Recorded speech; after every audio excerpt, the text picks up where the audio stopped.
Free Palestine, free Palestine, free Palestine.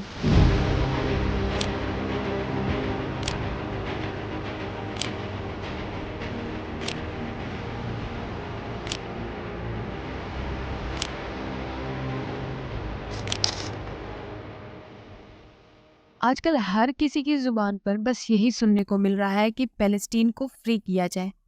लेकिन लोग ऐसी डिमांड कर क्यों रहे हैं?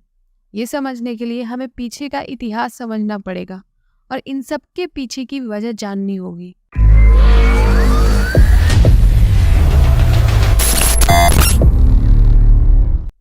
बात है 19th सेंचुरी की, जब ईस्ट यूरोप में एक मूवमेंट चल रहा था जिसका नाम था एंटीसेमिटिज्म इन यूरोप।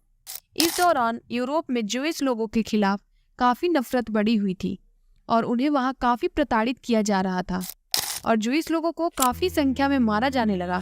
यूरोप में इतनी हिंसा को बढ़ता हुआ देख ज्यूइश लोगों को अपने बचाव के लिए एक आंदोलन की शुरुआत करनी पड़ी। उस आंदोलन का नाम था जायोनिज्म, बिगिनिंग ऑफ जायोनिज्म। ज्यूइश लोगों के इस मूवमेंट का मकसद साफ था। उन्हें अपने रहने के लिए एक सुरक्षित जगह चाहिए थी जहाँ ज्यूइश लोग सुकून से रह सकें और ज्यूइश लोगों के अनुसार उनके लिए सबसे सुरक्षित जगह थी उनकी प्रॉमिस्ड लैंड। अब आप ये सोच रहे होंगे कि ये प्रॉमिस्ड लैंड क्या है? तो प्रॉमिस्ड लैंड वो लैंड है जो ज्यूइश लोगों के अनुसार और बाइबल के अनुसार उनके गॉड ने उन्हें एक पीस ऑफ लैंड प्रॉमिस की थी और इजराइल वही लैंड है। आज भी इजराइल में रह रहे लोगों का मानना यही है कि वो अपने भगवान की अधूरी इच्छा को पूरी कर रहे हैं। जायोनिज्म के पीछे दो लोगों की अहम भूमिका थी। एक थे एलिजर बिन यहूदा और दूसरे थे थियोडोर हर्जी। 1897 में Theodore Herzi first Zionist conference के प्रेसिडेंट बने। इन्होंने एक एंथम अडॉप्ट किया जो आगे चलकर इजराइल का नेशनल एंथम भी बना। 1881 से लेकर 1903 तक 25 से 35 हजार ज्यूइश पैलेस्टीन गए। इसे ज्यूइश लोग फर्स्ट आलिया भी कहते हैं, जिसका मतलब होता है इमाइग्रेशन। धीरे धीरे करके इन लोगों ने पैलेस्टीन, जो अब इजराइल कहलाता है, वहाँ पे अपना शहर बसाना शुरू किया। ये लोग हिब्रू लैंग्वेज बोलते थे, इसलिए इन लोगों ने हिब्रू लैंग्वेज को बहुत प्रमोट किया। हिब्रू लैंग्वेज को प्रमोट करने के लिए इन्होंने स्कूल्स भी खोले। 1903 के दौरान रसिया में किसी ने पोग्रोम हुए। इसमें बड़ी संख्या में ज्यूइश लोगों को मारा गया।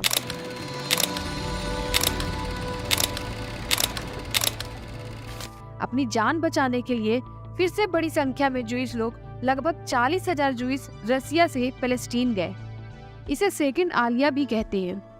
1909 में तेल अवीव, जो इजराइल का एक शहर है, उसे फर्स्ट ज्यूइश सिटी घोषित कर दिया गया। वहाँ के लोग मिलकर किबुट्ज समुदाय की स्थापना करते हैं। किबुट्ज समुदाय के लोग अपने सारे काम मिलजुल कर और कम्युनिटी में रहकर करते थे। जैसे कुछ लोग होते थे जो बच्चों की देखरेख करते थे, कुछ लोग सबका खाना बनाते थे और कुछ लोग जो होते थे वे अन्य काम करते थे। इससे काफी लोगों का समय बचता और वो अपने इस समय को सदुपयोग करते।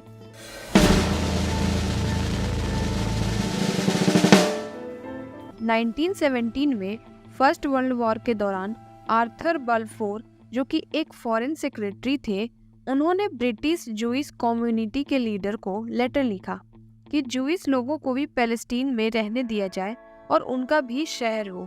इस समय तक आते आते ऑटोमन साम्राज्य भी खत्म होने वाला था। ऑटोमन साम्राज्य क्या है, इसके बारे में हम डिटेल में कभी और बात करेंगे। तब तक के लिए बस आप इतना समझ जाइए कि ऑटोमन साम्राज्य का रूल अभी तक पैलेस्टीन पर चल रहा था। 1918 में ब्रिटिशर जो है वो ऑटोमन को डिफीट कर देती है, जिसके बाद से पैलेस्टीन का सारा कंट्रोल ब्रिटिशर्स के हाथों में चला जाता है। ब्रिटेन की सरकार अपनी तरफ से पूरी कोशिश करती है कि वे ज्यूइश लोग और अरबों के बीच में शांति बनाए रखें, लेकिन अरबों को लगता है कि ब्रिटिश की सरकार ज्यूइश के समर्थन में है और वो एक ज्यूइश स्टेट एस्टेब्लिश करने आई है पैलेस्टीन में। इसलिए 1920 में पैलेस्टीन में राइट्स बढ़ जाते हैं और फिर से ज्यूइश लोगों को काफी संख्या में मारा जाने लगता है। इसलिए अपनी सुरक्षा के लिए ज्यूइश लोग एक संगठन बनाते हैं जिसका नाम होता है हगाना। इसके बाद से ज्यूइश इमाइग्रेशन काफी तेजी से बढ़ने लगते हैं। थर्ड आलिया जो कि 1919 से लेकर 23 तक होता है और फोर्थ आलिया 1924 से 29 तक के बीच 1 लाख जूइश लोग पैलेस्टीन आते हैं। फर्स्ट से सेकेंड वर्ल्ड वार के बीच जर्मनी में हिटलर का कंट्रोल आ गया था और हिटलर को खास दुश्मनी थी जूइश लोगों से। हिटलर के राज में जूइश के ऊपर काफी अत्याचार होने लगते हैं और हिटलर के डर से जितने भी जूइश लोग जर्मनी और उसके आसपास वाले इलाकों में रहते थे वे भागकर पैलेस्टीन आ जाते हैं, क्योंकि सभी जूइश लोग के पास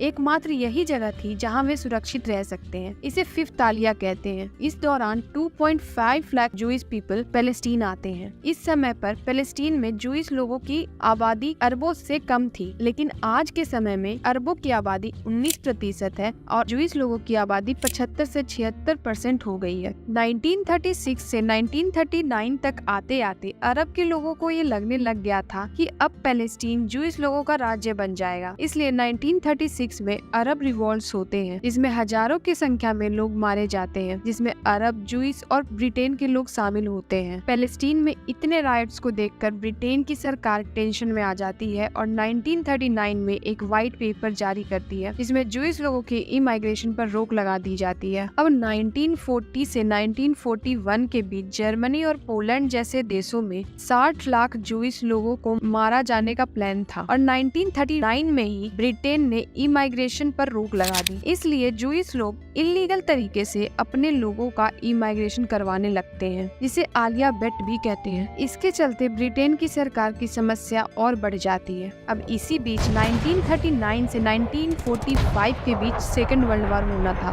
ब्रिटेन चाहता था कि अरब और जूइश लोग मिलकर उसका साथ दे, लेकिन अरब लोगों की जूइश लोगों से दुश्मनी थी और जर्मनी भी जूइश लोगों से नफरत करता था। इसलिए अरबों ने जर्मनी का साथ दिया और जूइश लोगों ने अलाइड फोर्सेस, इसमें यूके, यूएसए और यूएसएसआर शामिल था, उनका साथ दिया।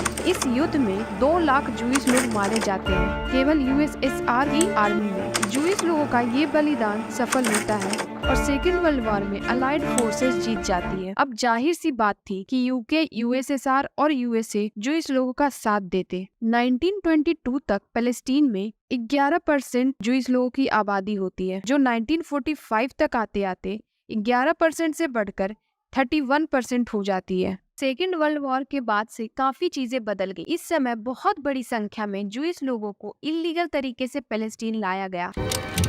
More illegal immigrants arrive in Haifa, this time aboard the better San Dimitrio, leaking badly and with a list of 30 degrees. Under the guidance of our troops, a large batch of refugees were put aboard the British steamer Ocean Digger.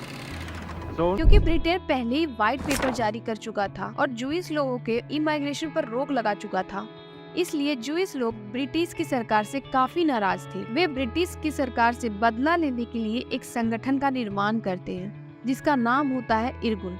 एक दिन गुस्से में आकर ये संगठन British administration के headquarter, जो कि किंग डेविड होटल में था, उस पर हमला कर देते हैं। इस हमले में 91 ब्रिटिशर्स की मौत हो जाती है। अब 1946 तक आते आते ब्रिटिशर्स को ये महसूस होने लगा था कि उन्होंने गलत जगह पंगा ले लिया है। ब्रिटिश की सरकार 3 जूइश लोगों को सजा देने वाली थी, क्योंकि उन्होंने पहले काफी हत्याएं वगैरह की थी। जब जूइश लोगों को लगा कि वे सजा नहीं रुकवा पाएंगे, तब उन्होंने इंग्लैंड के 2 सैनिकों को किडनैप कर लिया। इंग्लैंड की सरकार अपनी तरफ से पूरी कोशिश करके थक जाती है, लेकिन इरगुन उन्हें नहीं छोड़ती और उन दोनों सैनिकों को सरेआम फांसी पर लटका देती है। अब इतने हालात को बिगड़ता देख ब्रिटेन की सरकार मजबूर होकर फैसला करती है कि वे पैलेस्टीन छोड़कर चले जाएंगे और यही होता है। डेडलॉक हो चुका था और इंग्लैंड चाहता था कि जूइश और अरब मिलकर रहे, लेकिन ऐसा नहीं होता है। जूइश चाहते थे कि उनका अपना स्टेट हो और अरब चाहता था कि जूइश स्टेट कभी बने ही ना। जब इंग्लैंड समझ गया कि ये उसके बस की बात नहीं है, तब उन्होंने ये मामला फरवरी 1947 में यूएन को रिफर कर दिया। सितंबर 1947 में इंग्लैंड ने अपने 2 सैनिकों को मारे जाने के बाद ये घोषणा कर दी कि पैलेस्टीन अब हमसे नहीं संभल पाएगा और वे 15 मई 1948 को पैलेस्टीन छोड़कर चले जाएंगे। 29 नवंबर 1947 को यूएन एक रिजोल्यूशन पास करती है, रिजोल्यूशन नंबर 181, जो कि जनरल असेंबली से पास होता है, जिसका प्लान होता है कि एक जूइश स्टेट बनेगा, एक पैलेस्टीन और जेरूसलम जहाँ इनका मस्जिद है और जो जूइश, क्रिश्चियन और इस्लाम तीनों के लिए इम्पोर्टेंट है वो यूएन के अंडर में ही रहेगा, ताकि आगे चलकर इसके वजह से कोई दंगे फसाद ना हो। अब अरबों की शिकायत ये है कि जब जूइश एक छोटे से एरिया में अपना सेटलमेंट कर सकती थी तब उन्हें उतना ही एरिया देना चाहिए था, लेकिन उस समय यूएसए, यूएसएसआर और यूके तीनों ने जूइश लोगों को पैलेस्टीन का एक बहुत बड़ा हिस्सा दे दिया और पैलेस्टीन वालों के पास काफी छोटा हिस्सा रह गया था। जब इजराइल के स्टेट फॉर्मेशन के लिए वोटिंग्स हुए तो इस फैसले के फेवर में 33 वोट आए, अगेंस्ट में 13 और 10 ने वोट देने से ही मना कर दिया। इनके फेवर में वोट डालने के लिए हर देश के रिप्रेजेंटेटिव्स को धमकी भरे मैसेजेस और कॉल्स गए। कुछ लोगों का मानना ये भी है कि इजराइल के पक्ष में वोट डलवाने के लिए बहुत पैसे और पावर्स का यूज किया गया। अरब देशों के अलावा इंडिया इकलौता ऐसा देश था जिसने इसके अगेंस्ट में वोट डाला। जैसे ही ये प्रस्ताव रिलीज किया गया, जो जूइश एजेंसी थी उन्होंने तुरंत इसे मान लिया, लेकिन अरब लीग ने इसे रिजेक्ट कर दिया।